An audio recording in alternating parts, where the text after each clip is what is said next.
If it's a specific pollens, you can go somewhere where these specific pollens are not. But you can develop allergy to the pollens over there because you are programmed to develop allergy. Yes. You have genes of allergy. So whatever comes in contact with those genes won't make any. But wouldn't it, if 60% of the people are programmed to develop allergies, shouldn't that lead to extinction of the human race? Because it's a majority that would be exposed and somehow. There is a treatment. It can be treated. It can be managed. I want to ask you about another possible allergen. Many people are asking me this. Gluten. Gluten, is it because many people have a gluten intolerance and they think that this is equal to a gluten allergy. A while ago, I was checking on gluten, just doing some internet research. This is actually not really clearly defined. What is gluten? Is just like a lump of various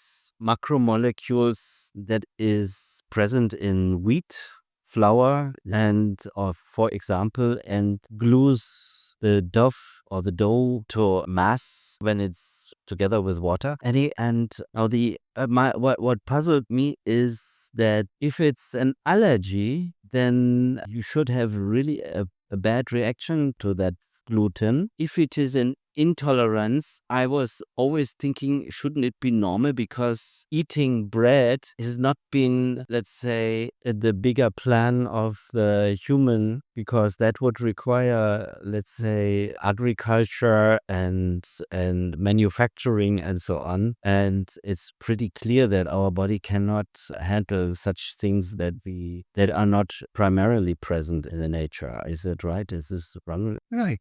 When the people say gluten has sensitivity, in fact, it is, I've seen huge number of people, they suffer from wheat allergy. And wheat gluten is one of the components which can cause allergy. There are many different things which are causing allergy too. So that can be, the treatment is not just avoidance of the wheat only. Avoidance is to manage train the body to start accepting it. So it can be treated, and it's not just intolerance and one should stop everything. But what's the difference between intolerance and allergy? You used to call it intolerance, where IgE is not high and person does not accept it, the body does not accept it, and it was a type of allergic reaction. They would call it non-atopic reactions. But now with the understanding of the cytokines, you can call it intolerance is not there.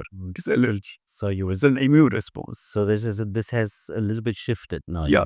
How long ago did this shift? When was that shift in immunology and allergology to see the broader picture of cytokines? And In the last few years, suddenly it was there coming up. For example, in about 10 years back, there was one big research that was stopped in the middle on the celiac disease, describing cytokines as the cause of celiac disease. So after the COVID, but that could not be continued. It was international research, but it could not be continued. And after the COVID, suddenly it was highlighted, the role of cytokines. But cytokines were known since long time, but nobody had much work on it. And do you think that the implication of that gives us more angles to diseases that we couldn't treat before, or that for example, what you said with the baby that is not taking the milk of the mother? And there must be many symptoms, many diseases that we can understand now better and also treat, and where patients should go to the immunologist like you, or to the immunologist and allergologist like you. Which are those diseases that you would highlight here? Right.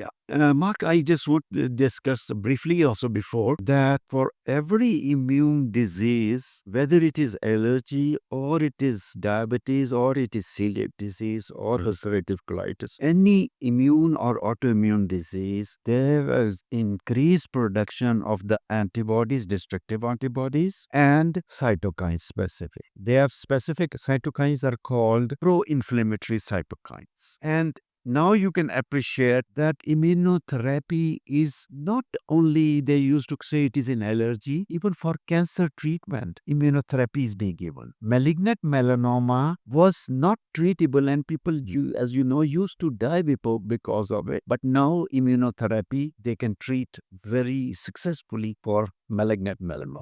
Similar, more a rare disease, but now I wanted to point out more. Why should patients come to you? Yeah, for which that's what I'm saying. That for not only for allergy, but for autoimmune diseases, immunotherapy will be highly effective. And what is immunotherapy? Immunotherapy is a vaccine or allergy vaccine that's to be developed after the finding out to what a person is reacting. After finding the cause. you repeatedly suggested for myself, that I have a hair loss because of an immune reaction. So does that fall into the symptoms and diseases that are now in the picture? Right. The hair loss is multifactorial. It is not only before it was known that only dilatation of the blood vessels which are supplying the hair follicle. No, hair follicle is a follicle from where the hair is growing. It has a blood supply. Yeah. That's why it lives.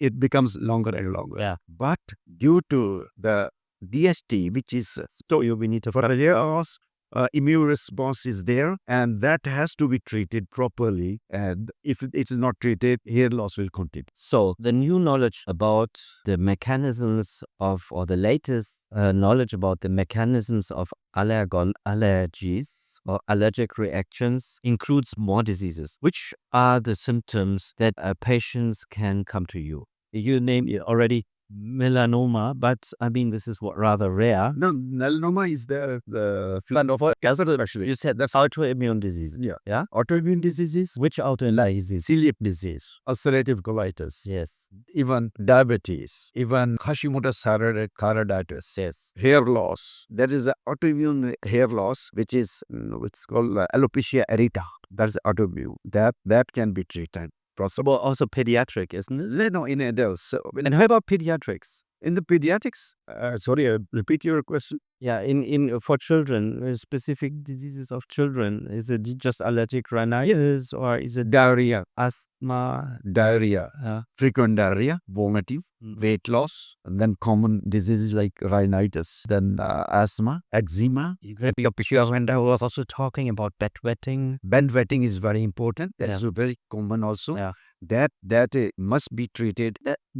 One thing very important I want to convey to everybody, to the teachers, parents, public, and doctors, that allergy affects the physical and the mental development of the children. Treat it and get it diagnosed before it becomes irreversible. This is such a good. This is the baseline. Yes.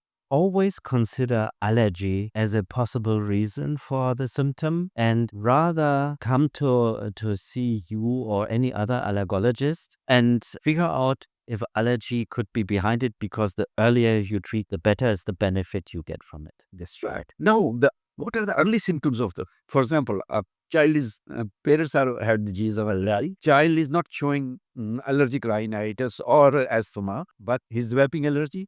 How the parents can suspect?